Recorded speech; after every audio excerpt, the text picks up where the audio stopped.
ప్రభువైన యేసుక్రీస్తు నామంలో శుభములు వందనాలు తెలియజేసుకుంటూ ఈరోజు ఆరాధన క్రమంలో భాగంగా దేవుడు రాయించిన మహాజ్ఞాన సంగతులను కొన్ని మనం నేర్చుకుందాం. ఈరోజు మన పాఠం వచ్చేసేసి దయా కిరీటం. బైబిల్ గ్రంథం అనగానే ఏదో మనుషులు రాసిన పుస్తకంగా భావించకూడదు. ఎందుకంటే బైబిల్ గ్రంథం అంటే దేవుడే స్వయంగా రాయించి మనుషుల చేత రాయించి మన మధ్యలో ఉంచాడు. మనుషులు రాసిన పుస్తకాలు కూడా ఉన్నాయి. దేవుడు సృష్టిలో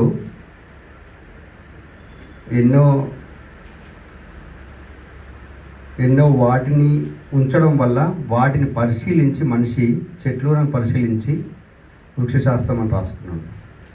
అది జంతువులను పక్షులను పరిశీలన చేసి పక్షి శాస్త్రం లేకుంటే జంతు శాస్త్రం అని రాసుకున్నాడు. అలా శాస్త్రాలన్నీ భూమి మీద ఎన్నైతే ఉన్నాయో అన్ని శాస్త్రాలకు అతీతమైన గ్రంథమే ఈ బైబిల్. ఇది ఎప్పుడు రాయబడిందంటే ఆయా కాలాల్లో ఆయా సందర్భాల్లో రాయబడిన సంగతులు. అయితే ఇది ఎక్కడి నుంచి వచ్చిందంటే యోహాను సువార్తలు రాయబడింది కదా. ఆది యందు వాక్యం ఉండెను, వాక్యము దేవుడై ఉండెను, వాక్యము దేవుని యొద్ద ఉండెను. ఆలోచిస్తున్న మాటలు అలాంటివి. దేవుడు దయా కిరీటం. ఈరోజు వాక్యం ఏంటంటే మన భాగము దయా కిరీటం. ఈరోజు భూమి మీద మన మనుషులుగా చెల్లిస్తున్నాము, బ్రతుకుతున్నాము. ఈరోజు డేట్ ఎంత? 2025 19 అక్టోబర్. అంటే 25 ఎండింగ్లకు వస్తూ ఉన్నాం.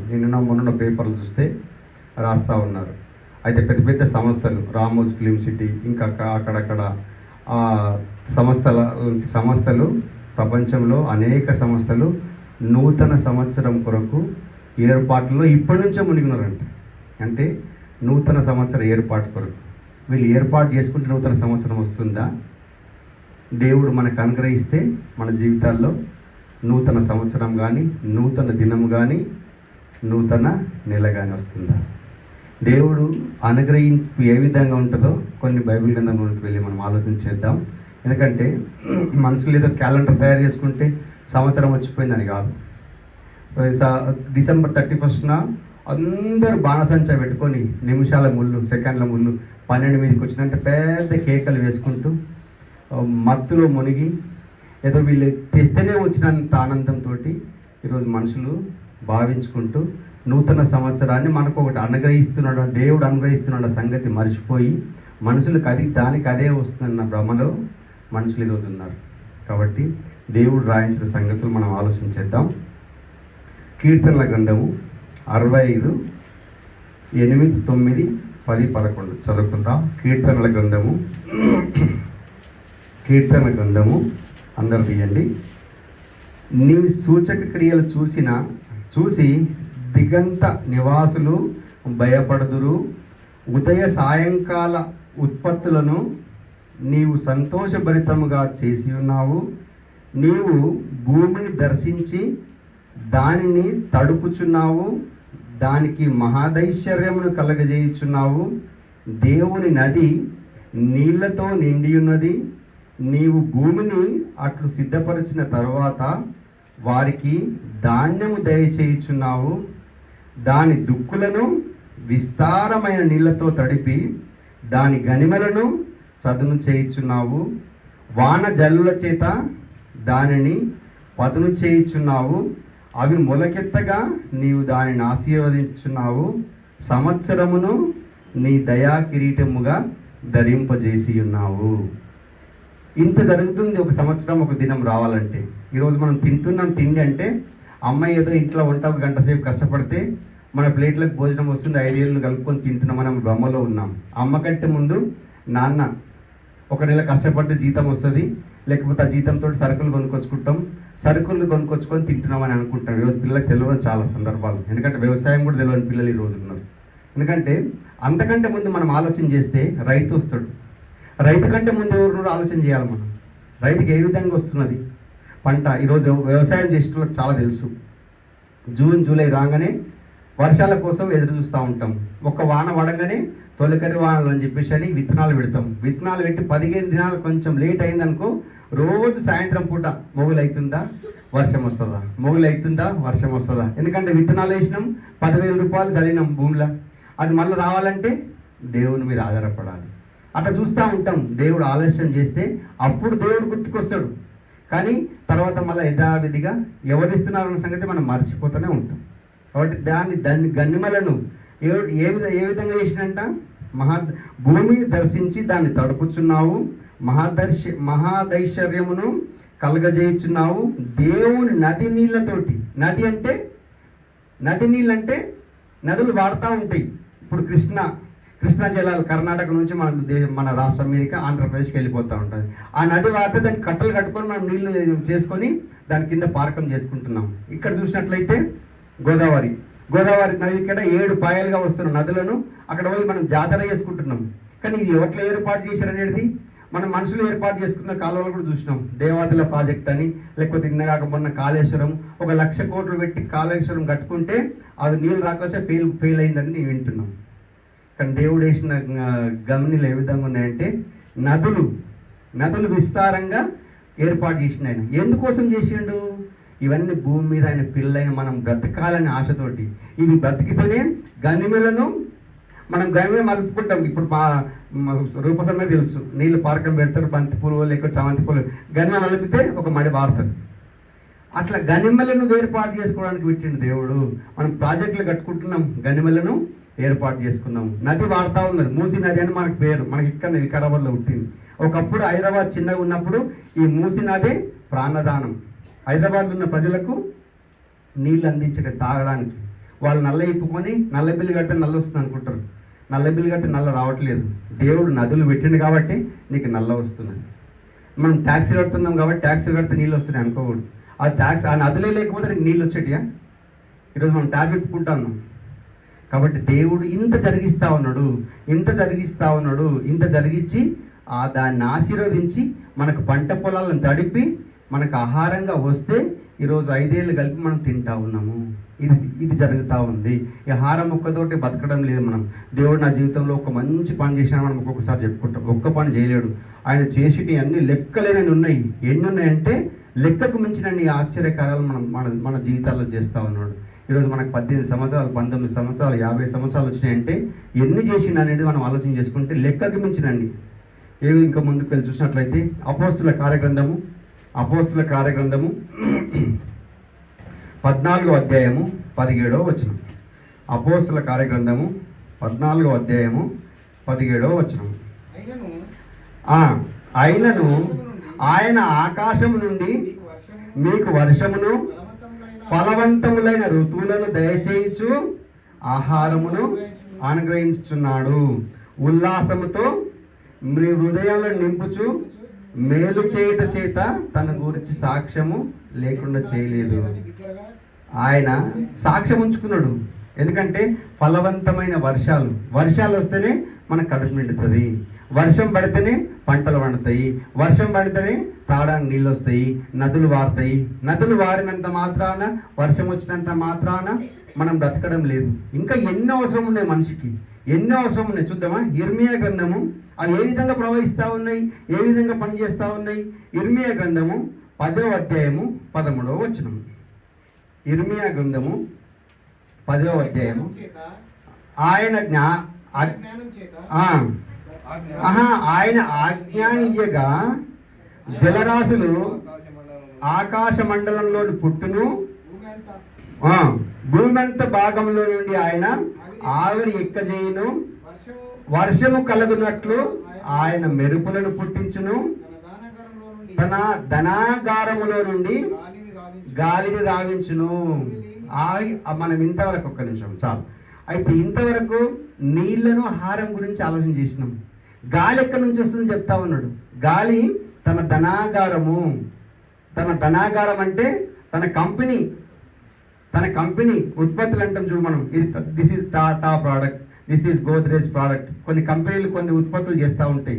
కొన్ని కంపెనీలు కొన్ని సబ్బులు తయారు చేస్తూ ఉంటాయి. ఈ ప్రోడక్ట్ ఏమంటే కింద made by India, made by Hindustan levers అని రాయబడి ఉంటుంది. ధనాగారం నుంచి గాలిని రావిస్తే ఈరోజు మనకు ఊపిరి వస్తుంది. ఎండాకాలం ఉక్కపోత వస్తుంది మనకు. ఒక్కొక్కసారి గాలి ఆడనే ఆడది.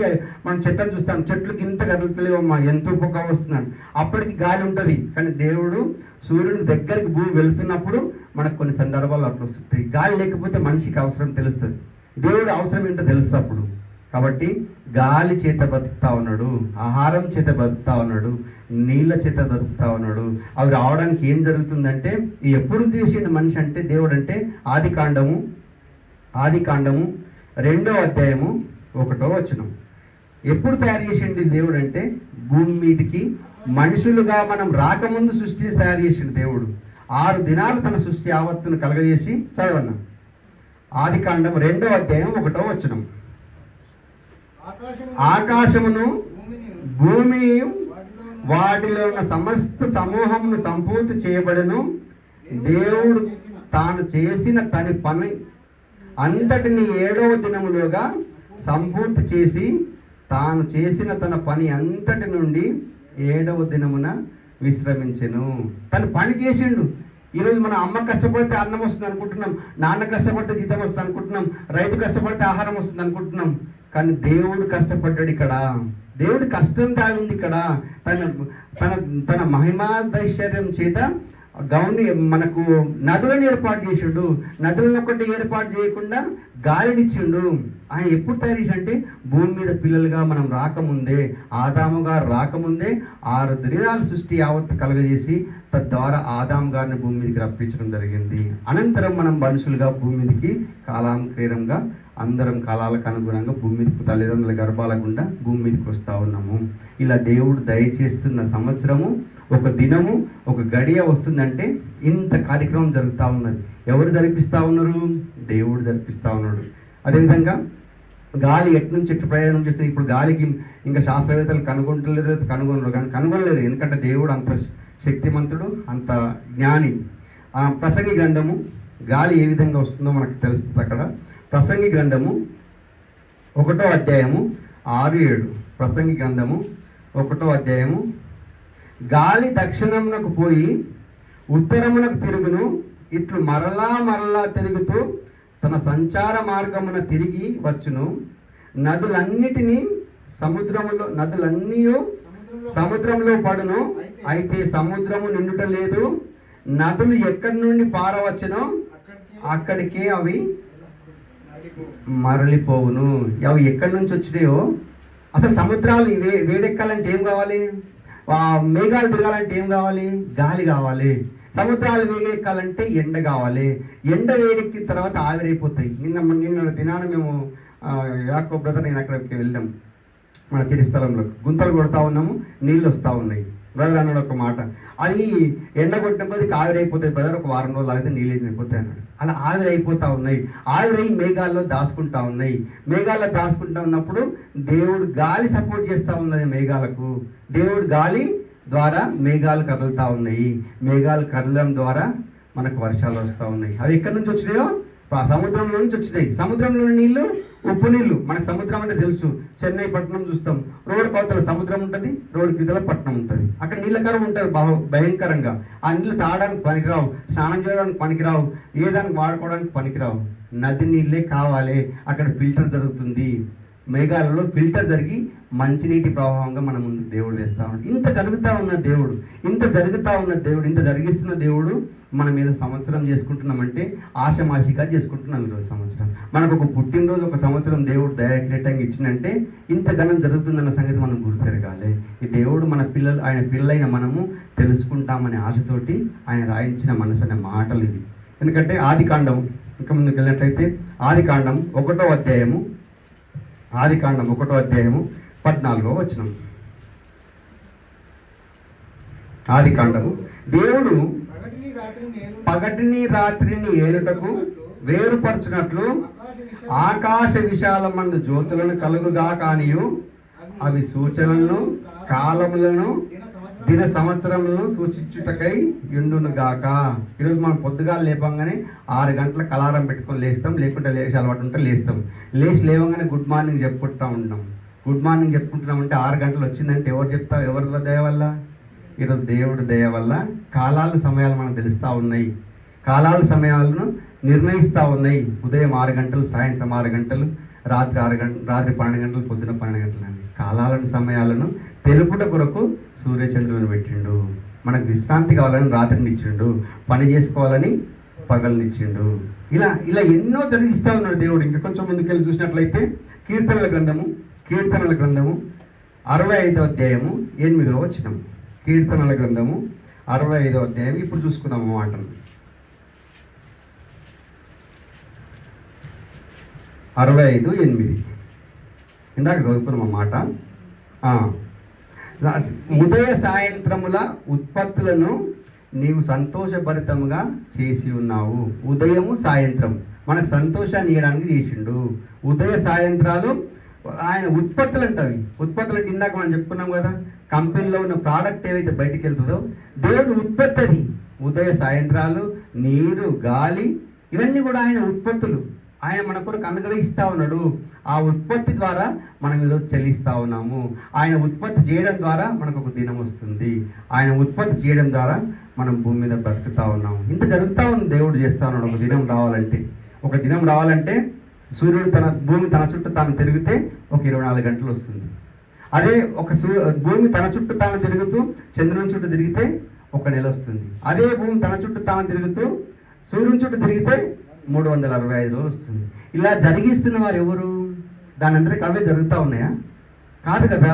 అవి జరగాలంటే దేవుడానికి ఆజ్ఞ ఇచ్చిండు. అన్ని కంపెనీ మనం మిల్లులోకి వెళ్ళి చూసినప్పుడు అయితే మిషన్లన్నీ ఫిట్ చేస్తే ఒక దాంట్లో ఒడ్లు పోసి బటన్ నొక్కితే అదొక నుంచి పొట్టొక దిక్కు అట్లా తయారు చేసి స్టార్ట్ అన్నాడు దేవుడు. ఆ రోజు నుంచి ఈ రోజు వరకు తిరుగుతూనే ఉన్నాయి. ఒక్కరోజు ఎప్పుడన్నా 6 గంటలకు మనం లేట్గా వచ్చింది, ఎప్పుడన్నా 6 గంటలు రాలే కదా. మనం లేటుగా వస్తాం చర్చి 11 గంటల కంటే 11:30, 12 గంటలకు వస్తాం. కానీ దేవుడు దింపుతున్నది స్టార్ట్ అని బటన్ నొక్కిండి. ఆ రోజు మొదటి మనిషి ఆదాము పుట్టక ముందు ఈ రోజు వరకు తిరుగుతూనే ఉన్నాయి అవి. ఉదయ సాయంత్రాలు మనకు సంతోషం కలగడానికి చేసిండు దేవుడు. ఇంకో కొంచెం ముందుకు వెళ్ళినట్లయితే అదే కీర్తనల గ్రంథం 74:16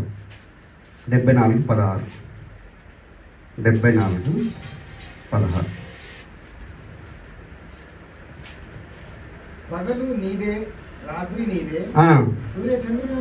సూర్యచంద్రులను నీవే నిర్మించితివి, భూమికి సరిహద్దులను నియమించిన వాడవు నీవే, వేసవి కాలమును చలికాలమును దయచేయి కలగజేసితివి. సూర్యచంద్రులు నిర్మించింది ఆయననే. వేసవి కాలం వస్తుంది ఆయన ద్వారానే, చలికాలం వస్తుంది ఆయన ద్వారానే, వర్షకాలం వస్తుంది ఆయన ద్వారానే. ఈ విధంగా దేవుడు మన పట్ల ఎన్నో శ్రద్ధ కలిగి జీవిస్తూ ఉండే. ఇవి వీటి ద్వారా మాత్రం బతుకుతున్నామా? కాదండి, ఇంకా ఉన్నాయి. ఇంకా లెక్కకు మించినవి ఉన్నాయి. ఒకసారి చూద్దాం. తిమోతికి రాసిన పత్రిక మొదటి తిమోతికి రాసిన పత్రిక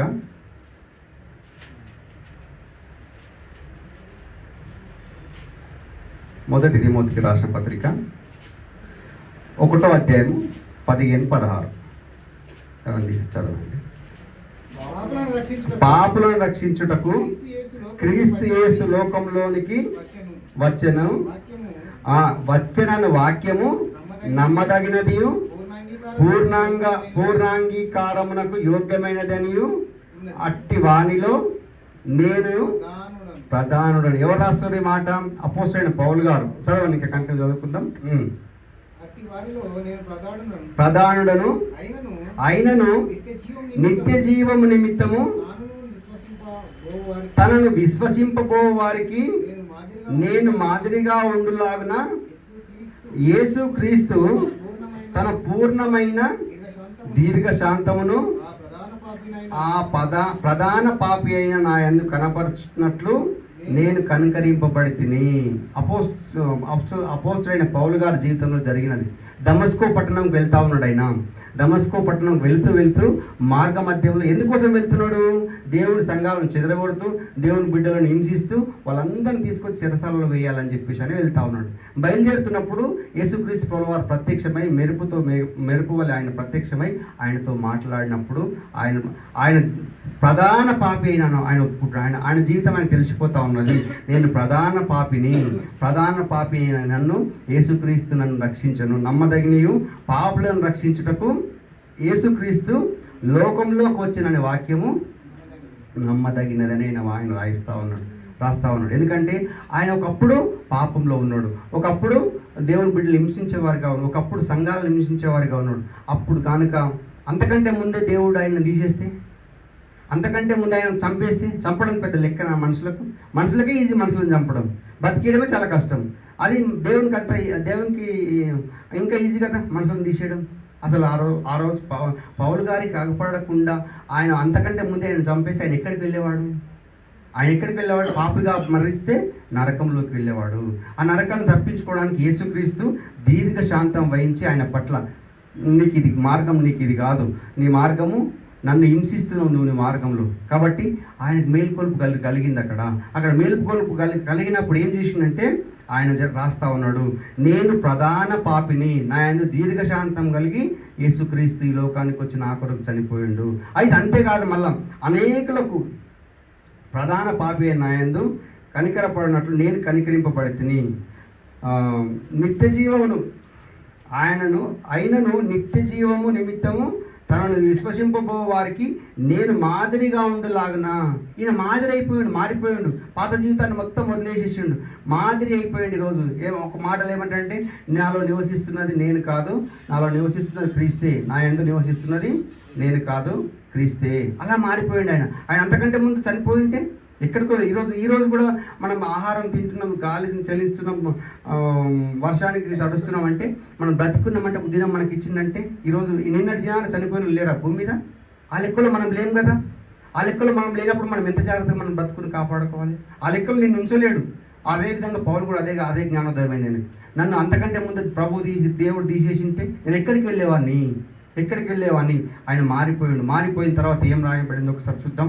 2 తిమోతికి రాసిన పత్రిక 4వ అధ్యాయము 6-7. తిమోతికి రాసిన 2వ పత్రిక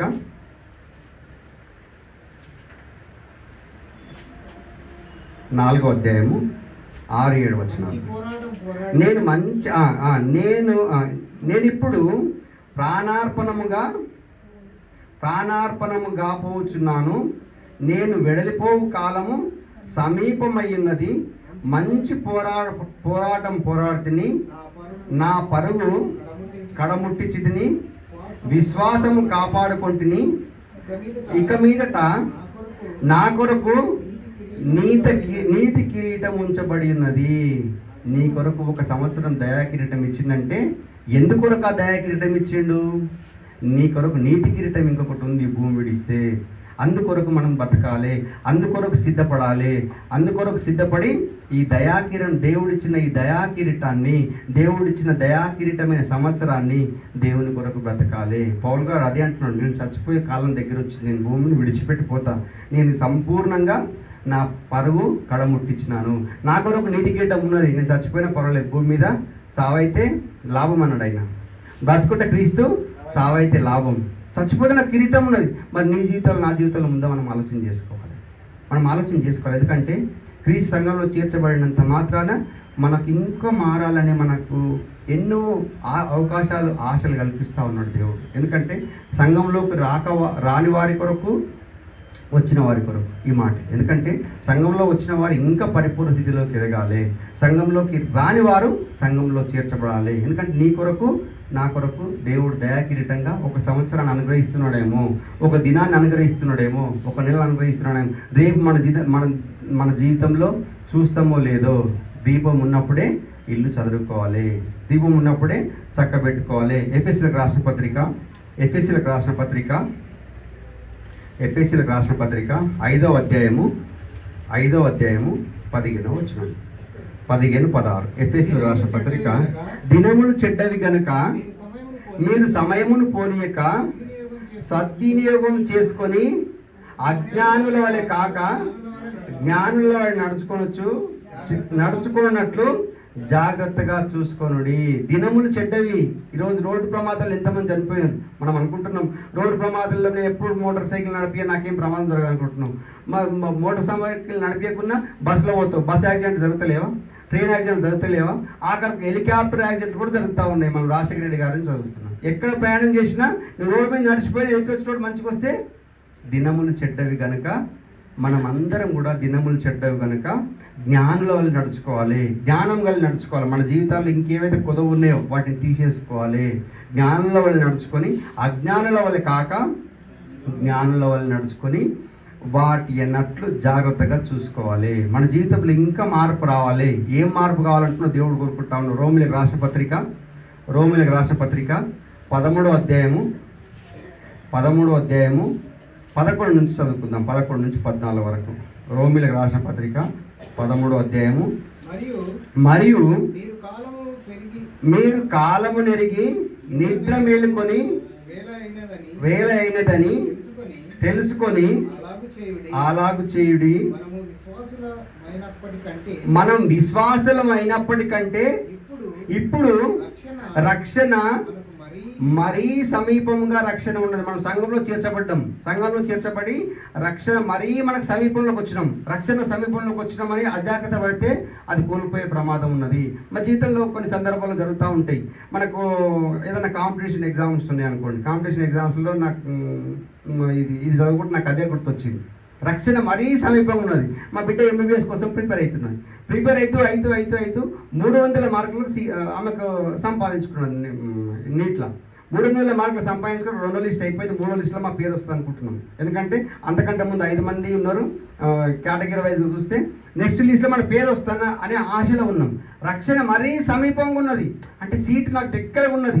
నా బిడ్డకి ఎంబీబీఎస్ సీట్ వస్తానే ఆశపడ్డాం. తెల్లారి లిస్ట్ వచ్చే వరకు రాత్రి 12 గంటలకు కొన్ని కోర్టు ఆర్డర్ తీసుకొని కొంతమంది ఈ వేరే రాష్ట్రాల వాళ్ళు వచ్చేసేసి కోర్టు ఆర్డర్ తోటి ఈమె కంటే ఎక్కువ మార్కులు ఉన్నోళ్ళు ముందుకు వచ్చేసేసారు. వేరే రాష్ట్రాల వాళ్ళకి అప్పటికి ఛాన్స్ లేక్కడ. అయితే కోర్టు ఆర్డర్ తీసుకుని అక్కడ వచ్చే వరకు 3వ లిస్టులో మన పేరు రాకుండా పోయింది.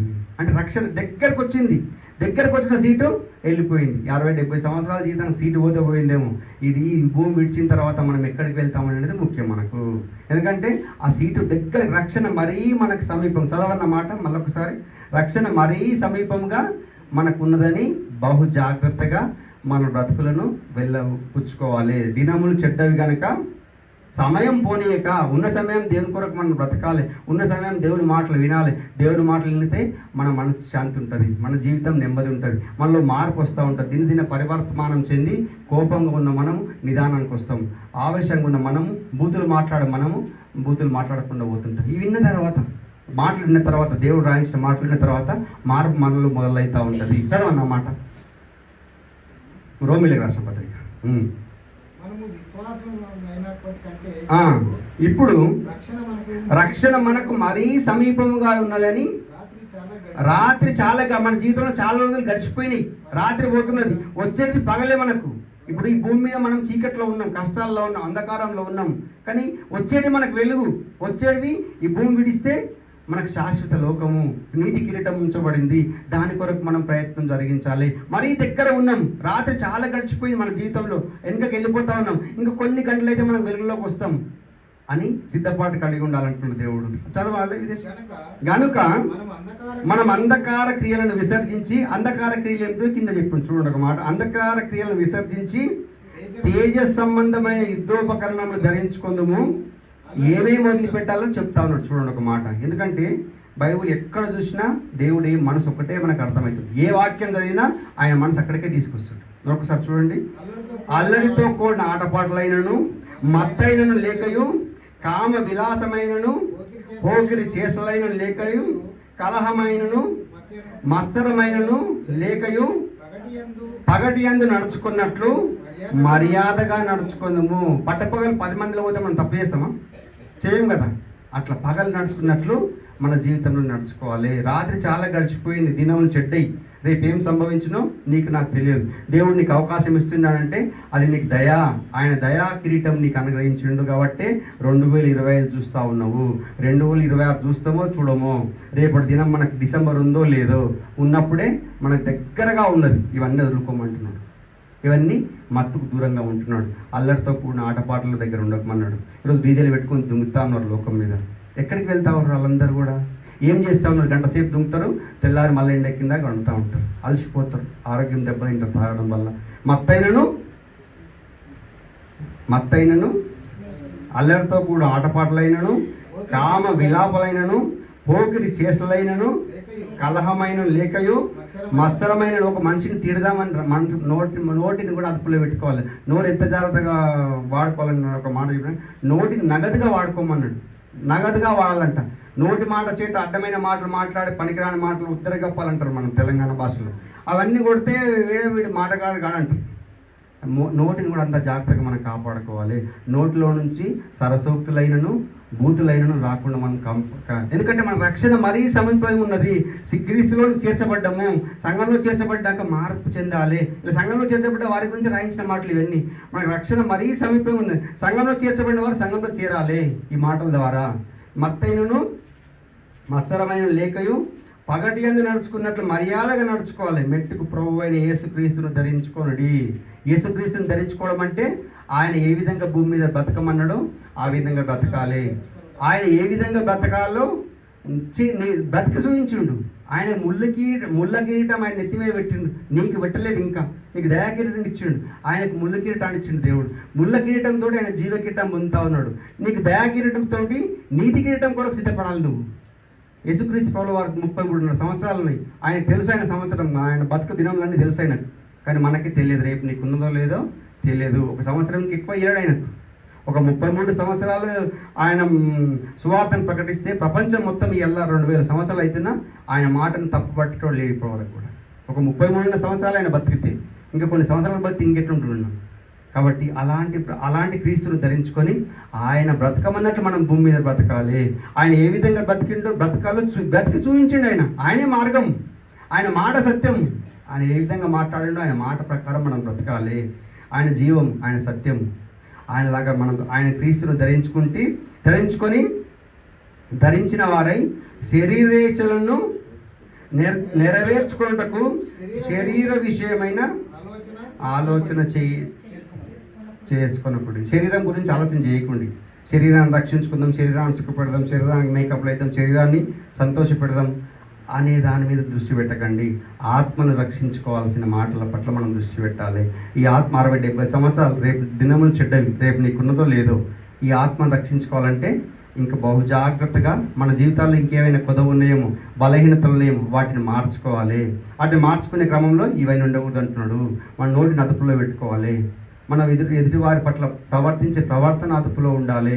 మనల్ని బట్టి అనేకులు అరే ఫలానా వాళ్ళు క్రైస్తవులు, నమ్మిన వాళ్ళు క్రైస్తవులు ఈ విధంగా ఉండాలి, ఫలానా వాళ్ళు చాలా బాగుంటారు, ఫలానా రూపస్ ఊర్లందరికీ మంచిగా కనబడుతున్నాడు, అరే పిల్లవాడు ఎవరు జోలి కూడా ఆయన పని చేసుకోవడానికి చాలామంది దూరస్తులు చెప్తారంట. పక్క వాళ్ళు చెప్పకపోయినా పర్వాలేదు, కానీ అవతల ఉన్న వాళ్ళు అంటే అదర్ క్యాస్ట్ వాళ్ళు చెప్తారంట. అలాంటి జీవితంలో మనం అందరము ముందుకు సాగాలి. మనల్ని బట్టి మనం లోకానికి వెలుగై ఉన్నాం, ఉప్పు అయి ఉన్నాం అన్నాడు ఇంకొక సందర్భంలో కూడా. ఎందుకంటే ఉప్పు నిస్తారం అయితే దాని టేస్ట్ తెలియదు. కూరలు అన్నీ వేసినా కూడా ఉప్పు వేయకుంటే టేస్ట్ తెలియదు, ఉప్పు వేస్తేనే టేస్ట్. అలా టేస్ట్గా ఉండాలి మన జీవితాలు లోకానికి చూసేటప్పుడు. కాబట్టి ఇంకొంచెం ఒకటి చూసుకొని మనం ముగించుకుందాం. కొరింథీయులకు రాసిన పత్రిక 2 కొరింథీయులకు రాసిన పత్రిక 5వ అధ్యాయము 17వ వచనం. కొరింథీయులకు రాసిన పత్రిక 2వ అధ్యాయము 5వ అధ్యాయం 17వ వచనం. కాగా ఎవడైనా క్రీస్తునందున ఎడల వాడు నూతన సృష్టి, పాతవి గతించెను, ఇదిగో సమస్తము దేవుని వలన అయినవి. ఆయన మనలను క్రీస్తు ద్వారా తనతో సమాధానపరుచుకొని ఆ సమాధాన పరిచర్యను మనకు అనుగ్రహించెను. ఈ మాటలు ఎందుకొరకు అనుగ్రహించిండు? క్రీస్తుతో కూడా మనలను ఉంచాలనుకున్నాడు దేవుడు. క్రీస్తుతో పాటు మిమ్మల్ని ఒక దేశంలో చూడాలనుకుంటున్నాడు, ఒక లోకంలో చూడాలనుకుంటున్నాడు. దేవుని వలన మనల్ని క్రీస్తు ద్వారా సమాధానపరచుకొని యేసుక్రీస్తు ప్రభు యందు విశ్వాసం ఉంచి ఆయన మాట ప్రకారం బ్రతికి ఆయనతో పాటు ఉంటే ఈ భూమి విడిచిన తర్వాత ఆయనతో పాటు ఉండే దేవునితో పాటు యేసుక్రీస్తు ప్రభు వారితో ఉండే గొప్ప నీతి కిరీటం మన కొరకు ఉంచబడింది. అందుకొరకే ఈ 2025 సంవత్సరాన్ని దయా కిరీటంగా అనుగ్రహించుండు. ఈ దయా కిరీటంతో మనం నీతి కిరీటం సంపాదించుకునే పయనంలో అన్ని ఎదుర్కోవచ్చు. భూమి మీద ఏం పర్వాలేదు, ఎందుకంటే అన్నీ అయిపోయినాయి. మనకు అన్ని చూసినాం. దినాలు చాలా ఫాస్ట్గా గడిచిపోతున్నాయి, కష్టాలు లేవు నిజానికి కూడా. ఉన్న కొద్ది రోజులు దేవుని కొరకు బ్రతకాలి. ఉన్న కొద్ది రోజులు మనల్ని ఇంకో బలహీనతలు ఏమున్నాయి వాటిని మార్చుకునే క్రమంలో దేవుడు ఈ పరిచర్య అంటే ఈ మాటలన్నీ కూడా దేవునితో యేసుక్రీస్తుతో ఉండడానికి, దేవునితో కాలం గడపడానికి నీతి కిరీటం మన కొరకు ఉంచబడదన్న సంగతి గుర్తిరిగి ఈ మాటల యందు విశ్వాసం ఉంచి మనమందరం కూడా మన జీవితంలో ఇంకా సంఘంలో ఎవరైతే యేసుక్రీస్తుని సురక్షితంగా అంగీకరించలేదో వారందరూ కూడా సంఘంలో చేరడానికి సిద్ధపడాలి. సంఘంలో చేరిన వారు మనలో మార్పు రావాలి. ఇంకెంత రావాలి? యేసుక్రీస్తులాగా మారాలి. క్రీస్తుని ధరించుకొని ఆయన మాదిరిగానే బ్రతకాలి. పౌలు గారు బతికి చూసి అందరికీ మాదిరిగా ఆయన ఉంచిందంట. ఆయన ఒకనాడు తీసేస్తే పాపుల్లో కలిసి కాలగర్భంలో కలిసి దేవుడు ఇచ్చింది ఒకటే, ఆహారం ఇచ్చిండు, గాలి ఇచ్చిండు. ఇంతవరకు చదువుకున్నాం. గాలి ఏ విధంగా వచ్చింది, నదులు ఏ విధంగా వచ్చినాయి, మనకి ఏ విధంగా గాలిని మనం ఏమన్నా తీసుకుపోతున్నామా? ఎక్కడ తీసుకోవట్లేదు. ఇప్పుడు మనకు అమెరికాకి వెళ్తే అక్కడ ఆహార పదార్థాలు దొరికాయని ఇక్కడ మళ్ళీ ఆహార పదార్థాలు తీసుకుపోతాం. గాలి అటు నుంచి ఉత్తరం నుంచి దక్షిణంకు మరలా తిరుగుడు అన్నాడు. గాలిని మోసుకుపోతున్నామా? భూమి ఆరిన నేల మీద ఎక్కడైతుందో అక్కడంతా గాలి విసర్జిస్తూ ఉన్నాడు దేవుడు. ఎందుకంటే దేవుని పిల్లలైన మనము భూమి మీద ఉన్నాము. వీటిని చూసేప్పుడన్నా నా పిల్లలు నా తట్టుకు తిరుగుతారేమన్న ఆశతోటి ఆయన ఇవన్నీ మనకు కలగజేస్తూ దయాకిరీటాన్ని అనుగ్రహిస్తూ ఉన్నాడు. ఆ దయాకిరీటంతో ఒక ఇచ్చిన మనకు దినం కానీ, ఒక నెల కానీ, ఒక సంవత్సరం కానీ దేవుని కొరకు బ్రతకడానికి మనం అందరం కూడా సిద్ధపడాలని మనసారా కోరుకుంటూ ఈ దేవుడు మాటలు ఈ మాటలు శ్రద్ధగా విన్నందుకు మీకు అందరికీ కూడా ప్రత్యేకమైన వందనాలు తెలియజేసుకుంటూ ఈ మాటలు ముగిస్తాను.